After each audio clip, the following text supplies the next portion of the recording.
Today, we're going to discuss the formula that Andrew Schulz used to become one of the biggest names in comedy and podcasting. Welcome to Catching You Up with the Nadav. It's over. Don't forget to subscribe to this channel, comment on this video, rate it, subscribe to it, turn bell notifications on. It all helps with the algorithm. I'd also like to say that this episode is executive produced by Stoned Ape Canico. And if you'd like to become a producer of this show, click the Patreon link in the YouTube description below. There we go, that's a little better. Andrew Schulz is a force to be reckoned with in podcasting and comedy. And that's no accident. The dude worked hard, he worked smart, and he found a way to get people to stick around after they discovered it. And that's something a lot of people don't know how to do. It can be a tough puzzle to solve for and might require a little bit too much trial and error than people have patience for.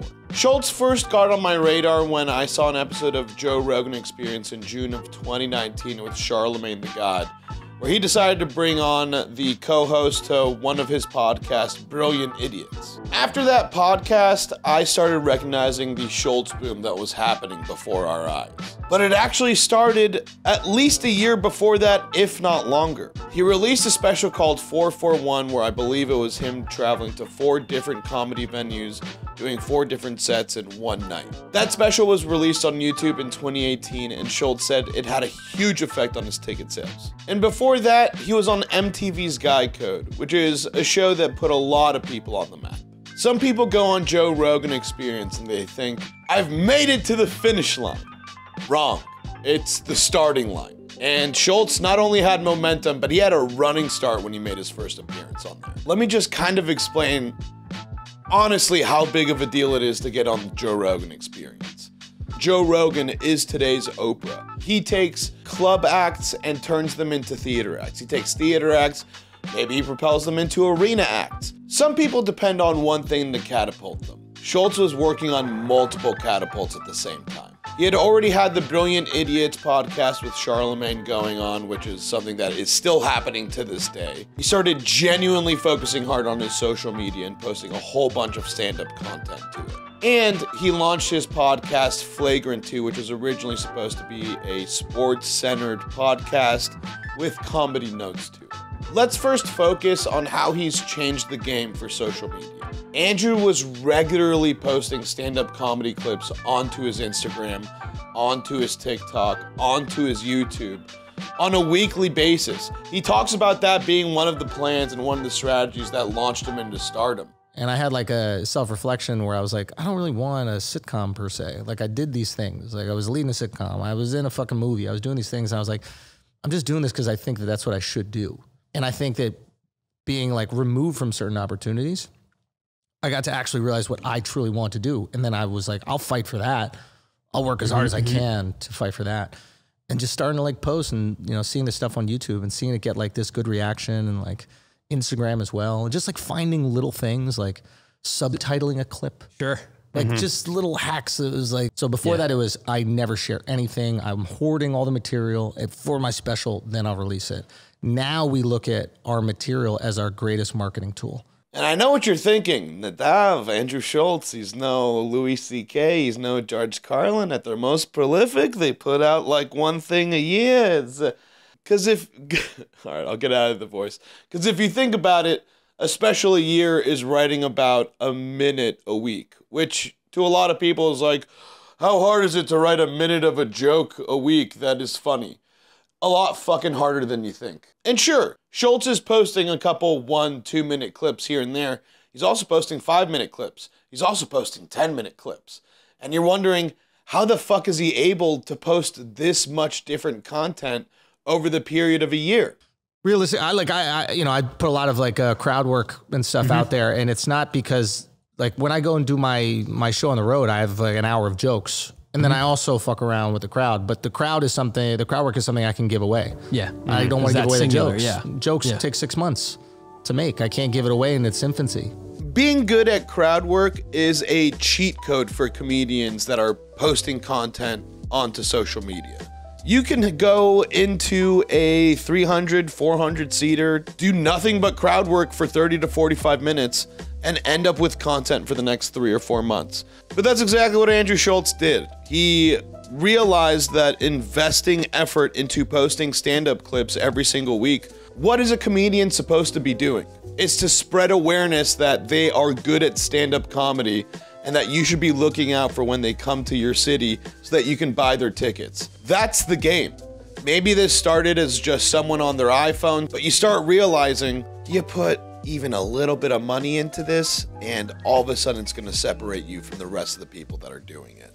You hire one person with a good camera, you could figure out a good audio situation on stage, and all of a sudden you change from the comedian that is using the security camera at the comedy club to a comedian that is posting stuff that honestly looks like it should be on Netflix. And all these online platforms reward consistency as well as your ability to keep whoever on the site longer with your content. Holy shit, fucking show this guy to everybody. He's keeping everyone on our platform. And that's what Andrew Schulz has been doing. He's been experimenting with what works, with what doesn't work. Stavros Halkis is using that formula very well.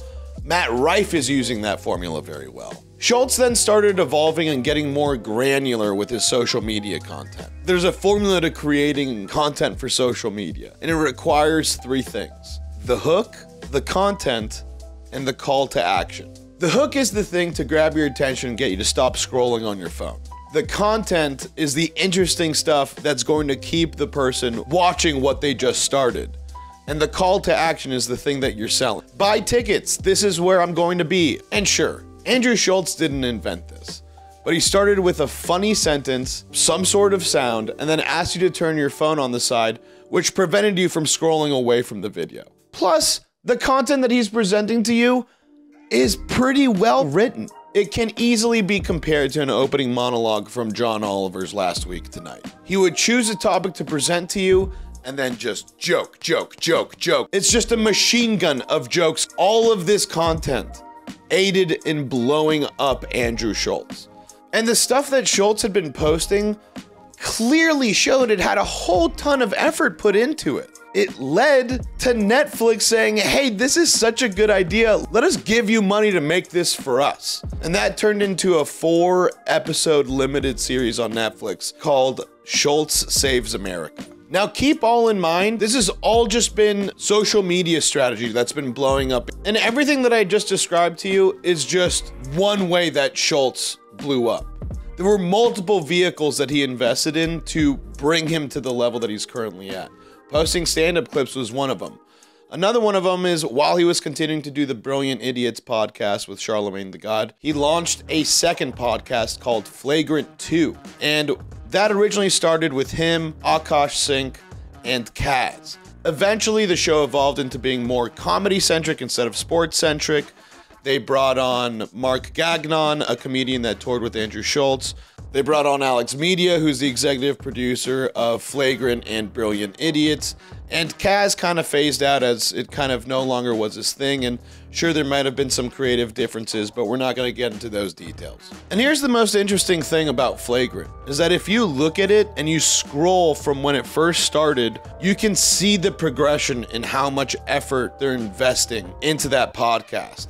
It starts off with a couple of guys in the back of some office. As you start scrolling through the feed, you notice, oh, they're putting more effort into branded thumbnails. They're putting more effort into making catchier titles. They're putting more effort into production value. All of these things elevate the show into the next level. And that's the most powerful thing about YouTube, is its algorithm. You're like, I listen to my podcasts on fucking iTunes or Spotify. The things that you listen to on Spotify or Apple Podcasts are most likely podcasts that have been spread to you through word of mouth, through your friends, or through the YouTube algorithm. You're on YouTube, and all of a sudden the algorithm's just like, hey man, we noticed that you watch a lot of car videos. Here's like a car podcast. What do you think? And then you're like, hey, I think I just found my new favorite car podcast. And that's how that works. That's why every podcast should be on YouTube. There is no discovery algorithm that works as hard as YouTube for you. But aside from putting effort into their thumbnails, their titles, their descriptions, they also made sure to include talking points that are trending. Really fucking smart. Because that's what YouTube is. It's What do people want to listen to right now? Oh, this stuff? Well, who's talking about this stuff? Oh, they are? The fact that they're able to record something and release something while it's still in the news cycle, that's something that as podcasts get bigger, it's much harder to pull off. And they're pulling it off consistently. And when they're not doing that, they're bringing on huge guests as well that are big in the zeitgeist. Stylebender, Logan Paul, Alex Jones. Collabs are the biggest things that you can do to increase your awareness and to increase your growth. So as they're making all these upgrades, of course, you know, they're also making upgrades to their set. They're improving the lighting situation. They're fucking around with the seat orientation. They're constantly experimenting with what is working best. And that's the sign of someone that actually cares. I think everything that they've done has been a great fucking move. But as a podcast producer, seeing them change to lapel mics gives me so much fucking anxiety. Because yes, it allows everyone to gesture with their hands while they talk instead of having this huge fucking mic arm in front of you. But mic packs could drain battery in the middle of a show. There could be some sort of radio frequency interference that completely ruins a segment of the podcast. And that gives me anxiety. But here's the fucking thing. If that's the only complaint that I have of what Andrew Schulz has done with this setup, fuck me and everything I have to say. It's good. Get the fuck over myself, Nadav. Because at the end of the day, you can't deny the success train that is Andrew Schulz. In media, people in suits used to be the only decision makers. If a television or film production company exec didn't like you, that was just it. Nothing came for you. But in today's world, there's a handful of people that are making their own pirate ships, and people in suits no longer have control over those people. Andrew Schulz being one of them.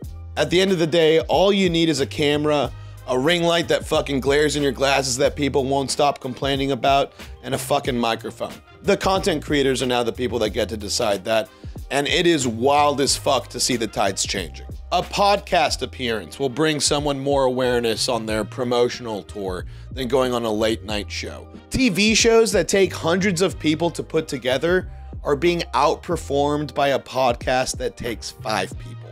Total, including talent. And that brings us to the conclusion of this video.